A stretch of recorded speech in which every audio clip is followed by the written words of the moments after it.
Hey everybody, today we're doing something a little different. Today we're meeting up with a good buddy of mine. You might know him from the YouTube channel Florida Trailblazer, and I believe he's being joined with 21st Century Expeditionist. So today should be pretty interesting. I'm excited. We're going up to a wilderness area near Wekiva, and we'll see what we can get into. Alright.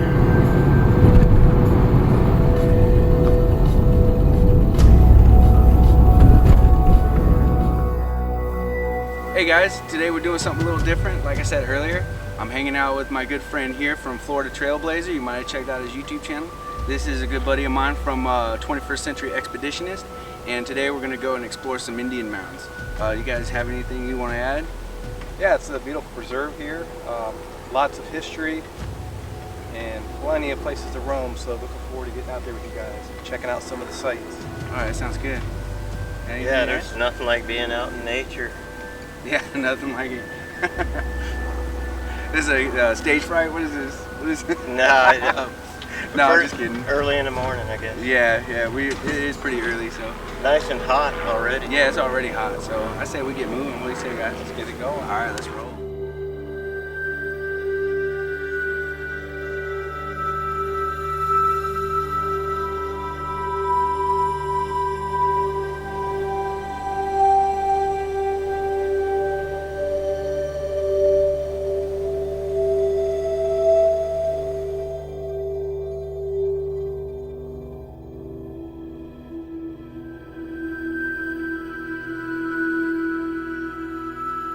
So here we are, walking along in the wilderness here, along what used to be a logging tram.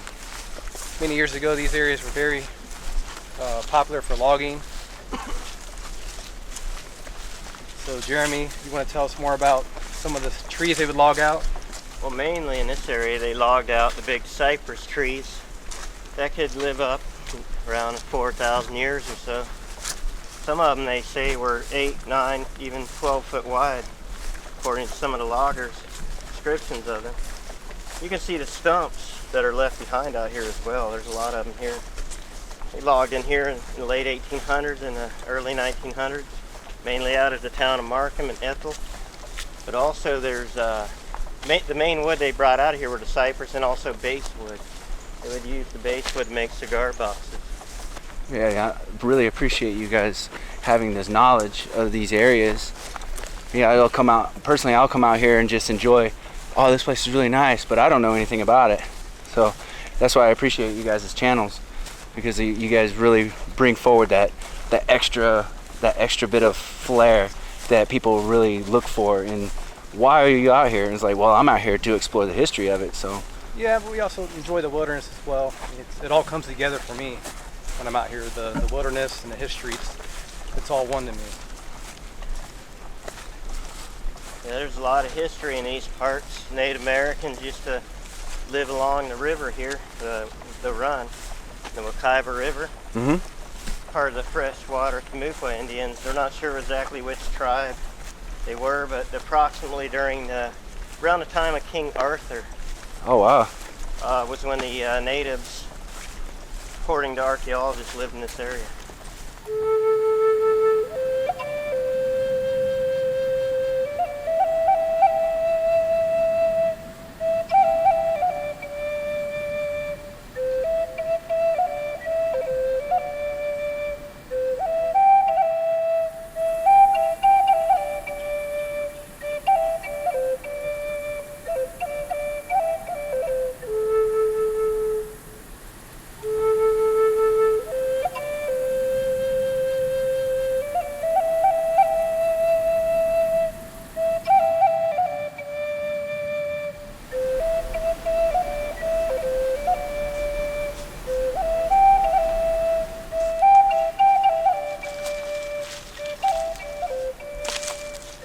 Looking around here on the mound, you can see some traces from the natives. Here's some shells and pieces of pottery fragments. And if you look over here, there's even an animal bone, it looks like, sticking out of the mound. Yeah, What's What's interesting, and maybe Jeremy, you can shed some light on this, is the different types of pottery you see on these mounds. Like here, these are smooth, but some of them are textured. Well, yeah, I'm no expert, but you had different periods of history, and I believe these mounds would be considered part of the Orange period, and which was a period that was thousands of years ago. But you can see this is probably a plain type, but you can't always tell because you get erosion over time and it wears the texture off. But you can see this over here is textured. So the Indians had culture, different time periods in art, kind of like you had in Europe where the art would change over time. The Indians experienced cultural changes as well. Yeah, this textured piece right here is indicative of a creative type person. And if they weren't a creative culture, they would make things just for utility purposes. This, they decorate it because they want beautiful things to surround them. They're happy to make things look nicer, look a little more, what do they call that? Artistic function, functional art, and textured pottery like that would be, like I said, indicative of that.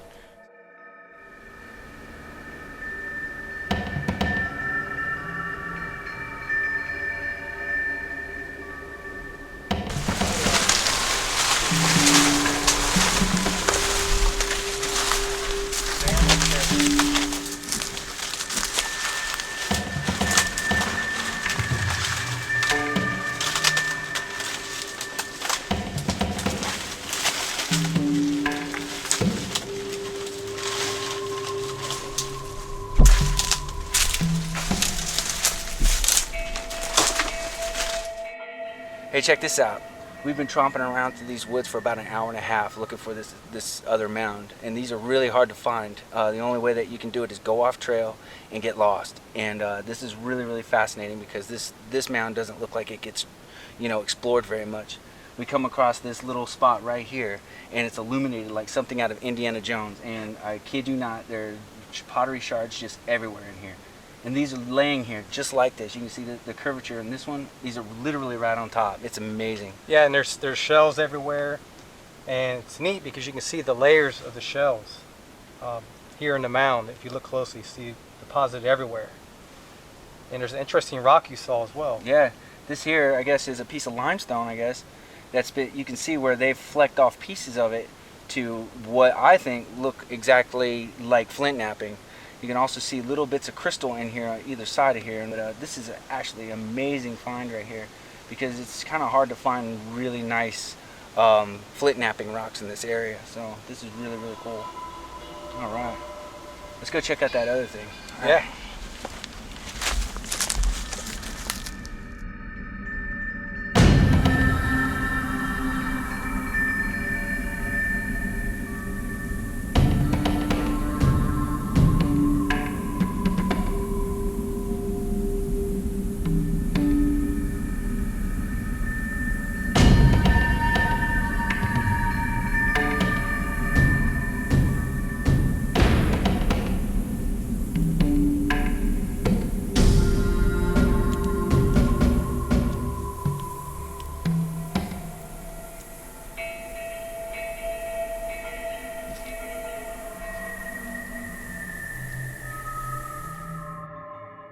Well, this is it. This is something that we're kind of debating right now as to what this actually is. And you're saying this could very well be a dugout canoe? Well, the fact that it's cypress wood, which is certainly the kind of wood they would use to make a dugout canoe, the fact that it's hollow on the inside, the side could have collapsed in over time, but we were just walking along here and saw it, and it looked hollow on the inside. And we said that, this could be a Indian canoe, but you would have usually there would be near a village or a lake associated with a village, or an Indian mound of some sort. And sure enough, we walked a few yards this way, and there's a kitchen midden there. So you can't rule this out. The archaeologists would come out here and do carbon dating. Of course, they're experts, and they could probably tell by looking at it. Some of them, But certainly it could be if it's been here a long time and the side collapsed in. The Indians would have hollowed it out, and they basically stand up in it and paddle along the river. Yeah, and like you said, it's right by that Indian Mound, so It's a cypress wood. It could have been a cypress tree that the heart of it rotted out and the cypress tree fell over. But the fact that it's right next to a kitchen midden, you can't rule it out. right. But you can't rule it in either. You'd have Right, to have an right. archaeologist come out here and look at it. Yeah, have to have some experts. But I mean, it really looks good. Like the inside of it really looks like it had been like worked. So, and it's really straight too. There's some areas on it that are really like angular, you know. Yeah. So. Well, it could have been under cypress wood. Has a natural oil in it that resists termites, resists rot. So a lot of people don't understand that. Cypress trees can be 4,000 years old. And that's why they used to use it, well they still use it for siding and framing on old houses where you'd get termites that would eat your framing and your siding. So cypress wood was an excellent choice for them. Because it lasts a very long time. Yeah, especially in these really humid and wet environments, yeah. Awesome, this is pretty neat. I say we carry on. All right.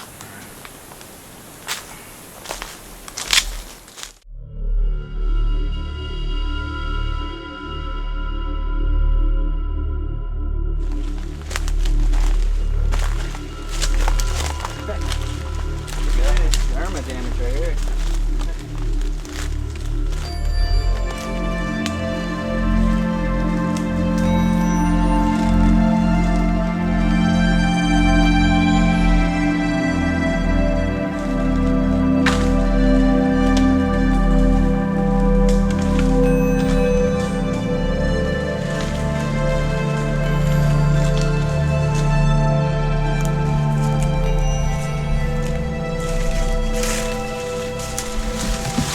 We got Florida Trailblazer right behind me here, blazing trails with us. 21st Century Expeditionist, leading the way. So this has been quite an interesting day. This trail is almost non-existent. There's so much damage back here from Hurricane Irma that is almost impenetrable. Yeah, it's not really even a trail. It's just sort of like a... Yeah, it was a logging trail at one point, and now it's so overgrown and trees have fallen over on the trail that we've had to clamber over all kinds of deadfall. It's been a really tough trudge this last half hour, 45 minutes. Insane. Enjoying it though. It's why we come out here.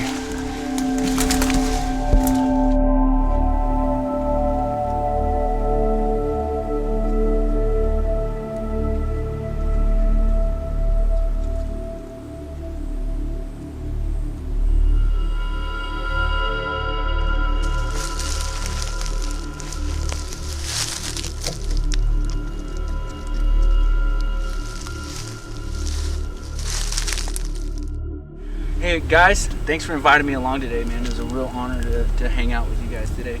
Florida Trailblazer, 21st Century Expeditionist. And I'm just really excited you guys asked me to come out with you guys today. It was just an incredible experience. Those Indian Mounds were something serious, you know. Yeah, it was great to meet you finally. We know each other online, but we never actually got to meet up and do an adventure together. So yeah. It's great to finally get out and meet you and explore with you guys, go out in the wilderness. It was a blast today, seeing the history, the beautiful places, the bushwhacking we did, just quite an experience. And it's just something you take with you, you know. When we're done here, you look back on it, just like such a great time. So thanks again, man. And I hope we can do more adventures in the future. I'm down for it anytime. Yeah, and we got to see some rattlesnakes. Yeah, a couple of rattlesnakes. That was incredible. Yeah. That was incredible. This guy right here spotted him like he almost stepped on it. Well, you saw the first one. I saw the second one. Yeah, I haven't seen a diamondback in a long time, and it's not one of those things you can go out here all day long looking for them and not see a single one. And that was a real treat, especially for me. I appreciate that. Yeah, I had a good time. So and the pottery and the Indian Mounds, and hopefully we're right about that log. Maybe it is a canoe. I don't know. Yeah, but that was exciting. You know, it's definitely a mystery. I like those kind of mysteries. You just never know, but it was cool to see it. Yeah, be there. Yeah, exactly. It's like wow, this is where people live their lives in every day. And well, we found the arrowhead too. That was significant because that was miles, probably 5 or 6 miles away from the midden. Mhm. It's out here in the woods, so an Indian out here hunting. Yeah. You know, it's just right there. And I guess the Forest Service came through and did some cutting and kind of exposed some of the earth. But yeah, that whole historical part about today, it really gave me the chills. You know, and kind of threw me way back into the past. You know, mentally, and I thought that was just absolutely spectacular. It's a great rush. So, thank you, 21st Century Expeditionist. I appreciate you inviting me out. Yep.